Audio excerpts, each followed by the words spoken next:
strap yourself in for this one. Yeah. They wanted me on the stage to do 45 minutes, you know, of me comedy magic and all that. Yeah. This festival started on the Thursday. Skinheads, they've been drinking, whatnot, doing whatever, drinking, whatever. And I got there, I turned up, and everyone was like off their nuts and that. I was thinking, fuck me, how am I going to get away with this? You know, how is this going to happen? And this geezer in front of me, he was the only one who dressed up. Like he looked like he'd just come out of a fancy dress competition, and he was fucking Jack Sparrow. And then he's shouting and stuff, and he's like, "You're not very good at this, are you?" I was like, "Listen, son, I'm a Magic Circle member. Don't you worry about that." Yeah. Weren't you on the Jeremy Kyle show? Did you get the right results? You know, but then he keeps wanting something, and I'm like, mate, I've already fucking smashed him out the park with the Jeremy Kyle thing. And then I said, "You're the only one here who's dressed up like fucking Jack Sparrow." And then people got that, and then the mic come back on.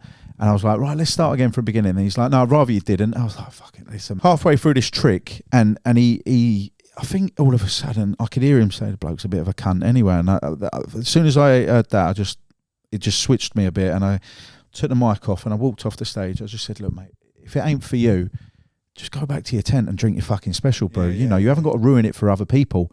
After my set, I've walked around and I've gone to get a bottle of water and whatever and see what was going on before I went back to my tent. And he's come up to me and I was like, here we go. And he went, I thought you were really funny, mate. I really enjoyed that. And he was just like, oh God, you were brilliant. And I'm thinking, fuck me, these drugs must have kicked in. Like, do you even remember watching it and all that? Back to my tent. My phone goes off at 1:45 in the morning. Right. I answer it and it's this geezer who's heckled me. Don't know how he's got my number. He doesn't think I'm on the site still. He thinks I've gone. He thinks I'm at the airport, so he's giving it the Billy Big Bollocks on the phone. Oh, was he? Mate, I thought, okay. So I put the phone down and then I've gone to... And then I've clocked and gone, fuck it, hang about. I ain't getting mugged off by this cunt.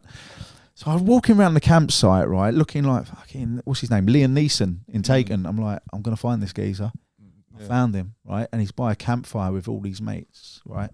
So I've got my phone out and I've called him back. And I said, you're only giving it the big one because you know I'm at the airport now. He's like, yeah, we'll come back then. So I've put my phone down and I've walked out. Fire, stabbed him 8 times, fucked off. Brilliant. You've heard about it, didn't you? That's why I can't go back.